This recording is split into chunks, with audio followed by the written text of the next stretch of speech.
Welcome to Give Me the Mic Live. So excited to have you with us today. And we have a special guest with us today. And our title today is a very special issue that so many people are dealing with, and that is pain. But our guest is going to tell you how to turn your pain into power. I'm excited about that. And now I'm going to pass the mic to Zachary Seth Mitchum. You know, he always can come to us biblically about what this subject is going to be about. And I'm going to just give you the stage right now, Zach, so you could just tell us pain to power. How does that relate to the word of God? Hey, and praise God for this glorious day. Do All you right. want some claps? Yeah, of course I do. He I have, always wants to clap. Okay. All right. thank you. Look. When you're on a small budget, you get what you get, right? So look, the Lord tells us in Isaiah 61, he has a beautiful exchange system, right? So he tells us, bring me all your hard stuff, and this is what I'll give to you. He said, give unto you beauty for ashes, the oil of joy for mourning, the garment of praise for the spirit of heaviness, that you might be called trees of righteousness. So he told us in John 16:33, he said, I told you these things so that you might have peace. In this world, you'll have trouble, but be of good cheer because I've overcome the world. It's like comparing life to a football game. You get knocked down, you get beat up, and then you lift yourself up, dust yourself off, and get back in the game. And you turn that beauty, that ashes, he'll give you that beauty for your ashes, right? So you don't look inwardly and try to have a pity party. You just simply heal yourself and get yourself back in the game. So I think what our guest is going to talk about on a secular form is how she did it. But the Lord tells you, give me your burdens. There's an old song that say, I feel better since I laid my burdens down. See, we carry a lot of weight and baggage and garbage that God just wants to take out and dump, but we want to hold on to it for some reason. And the Lord tells you, like he said in his word, come unto me and I'll give you rest, right? Peace, the oil of joy for mourning, the garment of praise for the spirit of heaviness. For when you sow in tears, you'll reap a harvest in joy. What you sow in tears, you'll reap in joy.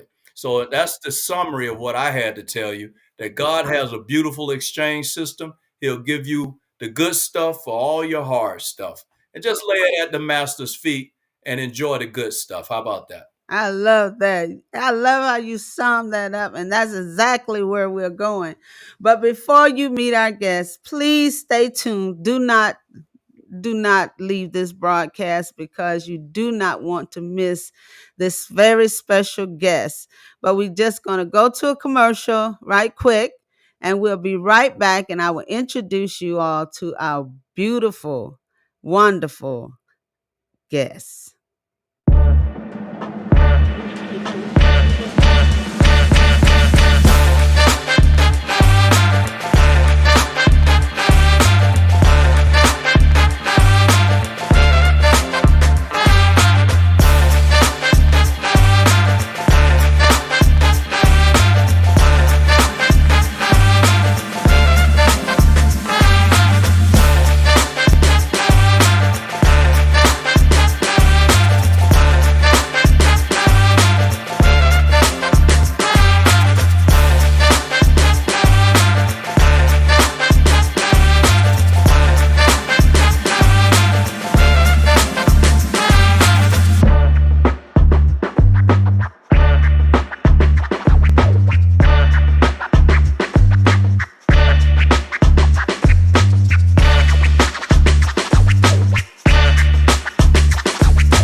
you. Thank you. Beautiful, beautiful.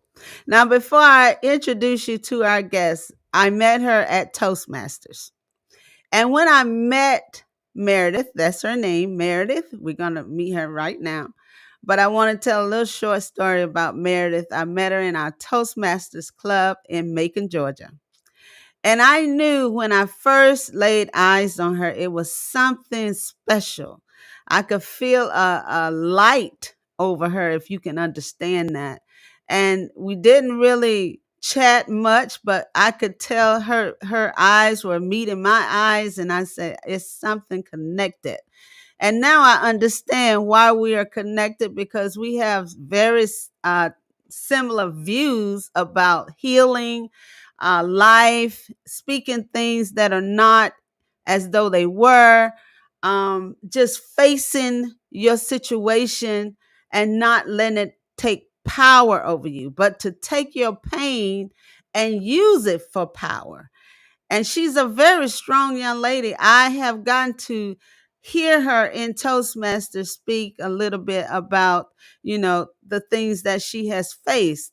So I know she is going to encourage someone out there. Give Me the Mic is about motivating, inspiring, and cultivating all of us to get to the best place that we can get to. And this is what I'm hoping that you will leave here today with, is to understand. Don't don't sleep in your situation. I know pain. I've had pain, and I know what pain feels like. And I just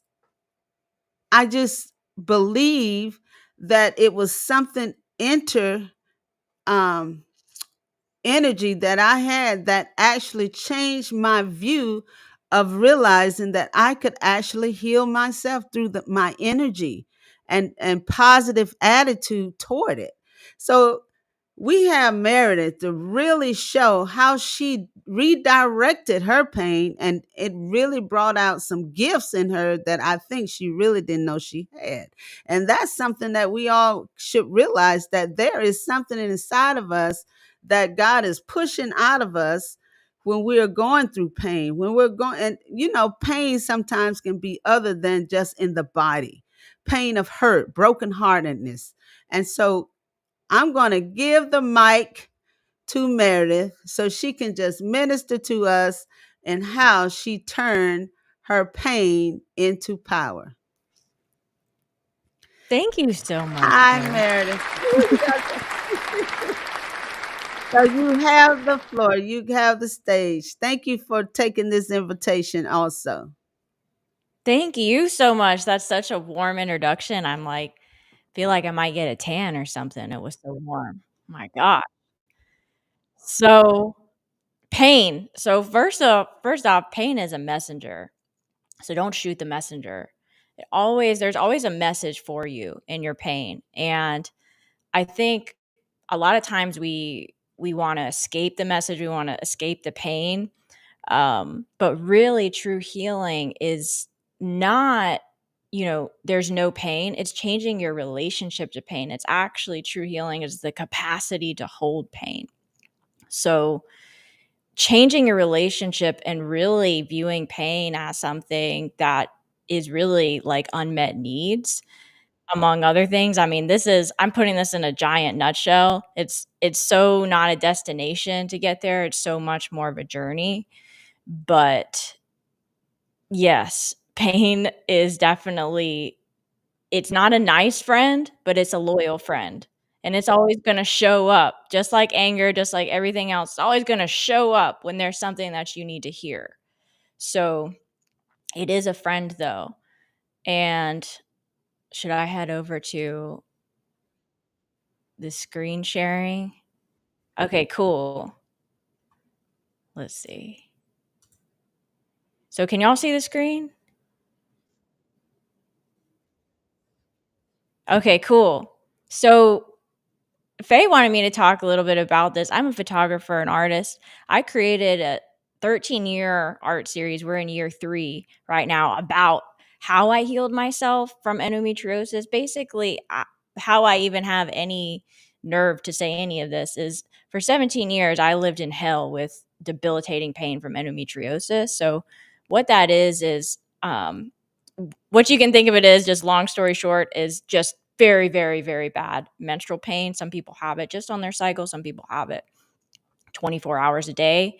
But I lived with that since I was 12 years old, and now I'm about 4 years healed. So about 17 years of literally dying and crossing over to the other side. I've returned. I've woken up in pools of sweat and blood.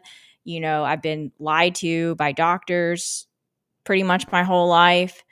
But this series is about how I started to heal myself. And it was really a response to a series I saw called Everydays. And there's all these everyday projects, right? Like finish, a sketch a day, or like make a piece of art every day. And we kind of live in this like everyday mentality, right? Like 24-hour clock, which that's your circadian rhythm, right? Everyone has that, both women and men.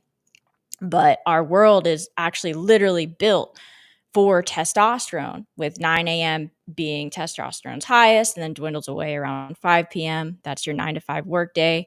So it's pretty one-sided in a way that benefits testosterone. Nothing wrong with that, but women also are in there, have an infradian rhythm, which consists of 4 phases. So you can think of it like a 24-hour clock, like a short circuit battery that men have to kind of like hormonally reload. And women are like a long circuit battery, 28 days. So I'm saying all this to say that learning about that and learning to leverage and optimize my body for what it was, and really facing myself and facing who I am, and honoring that instead of trying to make it fit into a man's world, is a huge part of how I healed myself.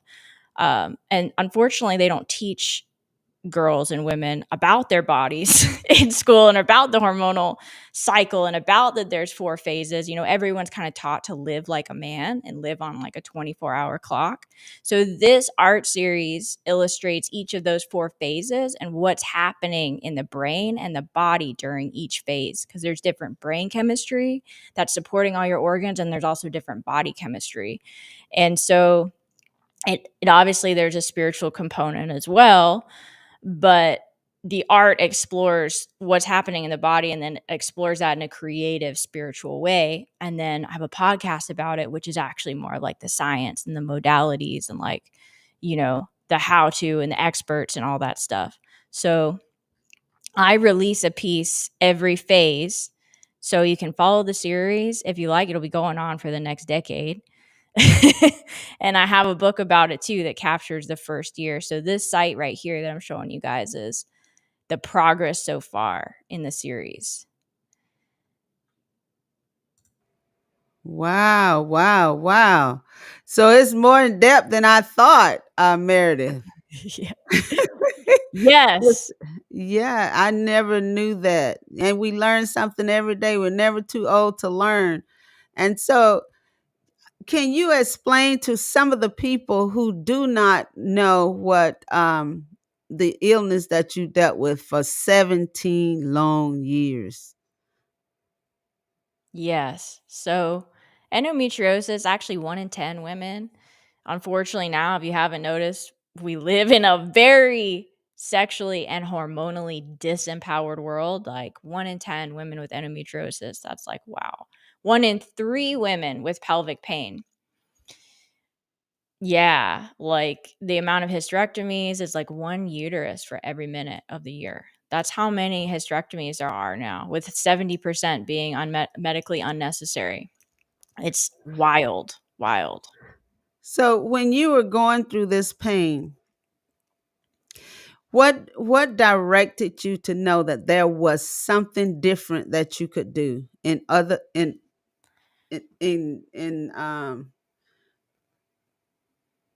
I don't know the word I want to use, but comparing it to being healed and to deal with your pain. So when you are in that much pain, when you're literally crossing over to the other side, like I have, there's no choice. The kind of silver lining of that is there's no choice. Like it's complete surrender, right? Like you're forced to I mean, well, I guess listening is free will choice, but you're forced to, you either listen and you either try to get something from what is happening and just like, because you have no control over what's happening to you, or you just fight it, which is absolute hell. And so it's kind of this like war that goes on for a while. And but when you stop being scared of it, and I started facing it, and I started going towards the pain and going towards, and this sounds like very cerebral, so to kind of try to like put it on more of like a how to level. Basically, you start with where you are with what you have. Like, if because at some points of pain, like how I'm talking about people crossing over to the other side, it's just too much. So if you have to take even for me taking like heavy painkillers, there would still be pain. So just to that level, I would be able to like go inside and say like, okay, like what is happening? Like what is this telling me? What is my body telling me? What is my spirit telling me? So that's really the first step, is going in the direction, like going in. That's the only way out, is to go in. You can't go around. It's not like escapism, none of that. That's why the book and everything is called Face Your Shit, Heal Yourself, Mhm. because that's the only way out, is through that. You got to And face it. exactly, not try to tell yourself it's not there. It'd only make it worse. So when you say you passed on the other side, are you saying that you died and came back, Meredith? Listen, that's how it seemed to me. I used to have to go to the emergency room when I could afford it. Uh-huh. But yeah, I have literally passed out like from just complete shock. Like the amount of pain that I was in was like beyond even childbirth pain. Oh, Um, wow. yeah, so when you're in that much pain, you're in a it's kind of a crazy place of like you feel actually weirdly like powerful, because you are kind of like walking the realms of like, which side am I on? Like, am I here on earth or am I not here? And so you have access, and this is also another thing with the menstrual cycle. The left and right brain hemispheres are more active at that time than any other time. Mhm. So you actually can receive really profound messages from spirit, from God, during that time. If you're listening, we're primed for it. We're primed for it. The womb is a connection to the other side as a biological place in our Mhm. bodies. So we're women are connected to source, to God, on a biological level all the. Wow. That's heavy. Yeah. And the period is representative of that. I mean, instead of a birth of a child, you're birthing your truth. You're birthing whatever that message is for your body, and to go forward to the next cycle so you can clear out whatever didn't work over the Mhm. past 3 phases and move forward. Wow. Wow. Amazing. Amazing. So let's bring on Zach and see what he has to say about this. I would love to hear what my brother has to say about this. Now, see, I know you are a man, but what do you have to say about this woman issue? Well, I actually, thought, it's not a woman issue. There was only one man that had to do anything with a birth, and that was Adam when the Lord had a woman out of a man, right? And that right. was legendary. So the word got out, and men say, no, no, no, I don't want anything to do with that. So that was only one birth from a man. But the point is, I saw something that came over about no pain, no gain, right? And you've heard that. And I have a debilitating situation that I had in the military, and they offer you steroids to mask it. And just like the sister said, Sister Meredith said, it's masking it. Your body is alerting you that there's a problem. If you mask it, you can be damaging your system. Your body wants to recover. If you hurt yourself, you got one thing going for you. Your body wants to heal. Even if your mind tells you, uh, go ahead and kill yourself or put a bullet, guess what? Your body, you will want to recover. That's why some people, they don't know how they survived it, because they actually tried to commit suicide and they lived through it because their body had such an urge to sustain itself. It started slowing itself down. It stopped bleeding as much. And you find yourself surviving it. And some people say, I can't do anything right. I couldn't even kill myself because my body healed itself. And the Lord tells us in the word, it says, physician, heal thyself. We have a healing mechanism within us, but you just have to, like she said, hear it, right? And when you hear it, you don't, men have a problem. You ask me what a man, they don't go to doctor. They think it's wimpy, right? I Mhm. just stick it out. And you stick it out and you find yourself 6 feet under, right? I love this segment because it tells you a lot of things about spirituality, reality, and what we can do to get through some of these things. Some of these things we self-medicate through drugs, like I was doing drugs when I shouldn't tell everybody everything, but your mama, I hope she don't listen. Red devils. Yeah, you can't tell everything because I didn't know he was doing that. Get him down here so I can whoop him. The statute of limitations for taking drugs and getting a whooping is 66 years old. I don't think she'll whoop me no more. But yeah, I was self-medicating through all sorts of crazy stuff, Right. experimenting. So Right. this is a good segment for those people that are going through those kinds of issues. Yes. And Yes. I appreciate it. Just So like a guest said, no pain, no gain. You go to a gym and you feel like you all that pain is good for you, but it's really not because it's hurting your muscle systems. And if you he need to be intended for you to relaxed. have a kind of muscle mass, guess what? You'd have it, right? Right. So Meredith, I applaud you. Did you ever have to deal with having to take yourself off the painkillers? Because so many times people have so much pain, and before they know it, they've gotten addicted to it. I lost my first husband to, they say, cancer, but I'm saying oxycontins. He would overdose, not overdose, but he would overtake them for pain, Mhm. and he became addicted. And so, how did you prevent yourself from becoming addictive and then just, say, I can heal myself naturally? How did you conquer that? Great question. So really, I just had to. It was no, like, you just get so basically, I got so scared one time, like, I thought I was really gonna die. I thought and, I like they're on the other side, they're like, I see, like, these hands and the white light coming down, they're just like it's like, "Get back," "There's still stuff for you to do." Um, so it's by design. I think the biggest thing I wanna say here is, like, you can't beat yourself up, first off. The entire medical system, by design, does not want people healing themselves. They want you to pay them to keep you alive just enough, just long enough, because it's a business. You are like the product, and they're selling like it's a whole funnel, and that could be like a whole other episode. But I'm saying all that to say you have to start with where you are. If you need to take painkillers just to, like, be able to listen a little bit with the goal of, "I'm gonna be off of this," there's natural alternatives to Loratab, like kratom, that's been completely demonized. That's from a plant, There's basically everything that Western medicine has demonized has actual really beneficial properties. There's CBD, there's Delta-9, all that stuff, medical marijuana, all these things that have been completely demonized by Western medicine that played a huge role in my healing journey, as well as psychedelics, psilocybin, mushrooms, all of that stuff. Because when you are able to break free of that, they can't make money off you anymore. When you're able to think for yourself, they don't want people thinking for themselves because people that think for themselves are really hard to manipulate and control.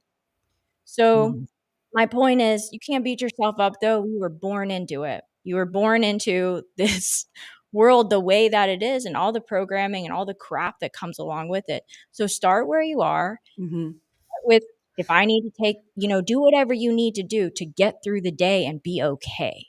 And that's all right. And accept this is, you know what? This is just what I need right now. And I know it's not going to be forever. And I'm going to try this. I'm going to try, this other method. I'm going to try this meditation. I'm going to try going in and really listening. I'm going to try educating myself, but all the while doing what you need to do because it's Mhm. very important. You can get really discouraged. And that's what drives addiction, that just falling off a little bit and then you have to start all over again. So Right. that self-acceptance, which is a huge part of self-love, it's it's so necessary. You need growth, but you need self-acceptance as well. Exactly, exactly. So you're saying that you are healed now. Do you still have those pains or you're healed?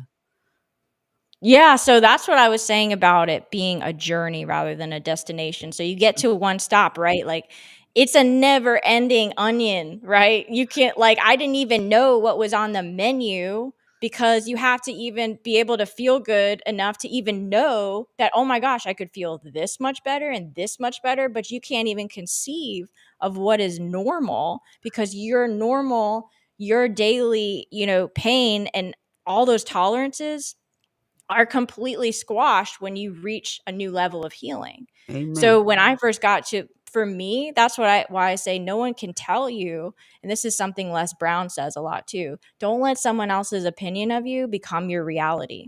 You get to decide what healing is. You get to decide what it is for you. For me, it was being able to get out of bed, to be able to go to work, to be able to talk to you guys like right now, Uh-huh. instead of like dying in a pool of sweat and Uh-huh. blood on the floor. Right, Like to right. me, that's like I if hear I you. have control, that's and I get to set that for myself. And then after I reached that level, I was like, oh wait, there's other things that I didn't even know I that this could go away. I didn't even know like a lot of times endometriosis pain with sex. There's pain with many things in that area. So it's like Right. you don't even realize like the possibilities until you get to a certain level of healing, but it never ends. And that's why I say it's a journey. It's not a Amen. destination. Well, when I see you at Toastmasters, I'm gonna have something for you. It's called the BOJ, and we'll talk about it on the other end.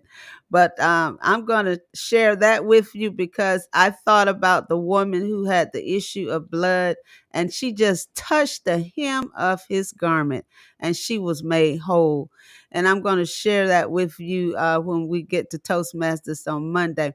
But I want to answer some of these questions. We have a lot of guests. Valerie, or she said that's power. Don't let other people' opinion become your reality. She liked that, Meredith.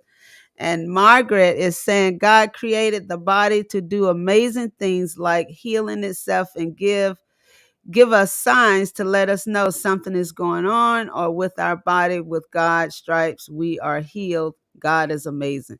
So people are really receiving your message, and that's what we want people to be able to leave here motivated and inspired. Thank you so much, Zachary Mitchum, for summing all this up to make it all come together. And I just want you all to know that if you all subscribe, we can get more people to hear all this wisdom, all this knowledge and understanding every Sunday. So if you all would just share, subscribe, and let's spread this positive broadcast of power of words, the power of positivity, motivation, inspiration, and cultivation. That's what we need in order to get through our days. And Meredith did an awesome job motivating us today and inspiring us today. Zach always motivating, inspiring us. And we do this every Sunday at 6 o'clock. So thank you for joining us today and sharing with us today. But we need you to share with others and subscribe. And thank you so much. Now we're going to turn the mic back to you. Be motivated, be inspired, and cultivate it to the highest potential that you can be. We love you and thank you for joining us. Bye bye.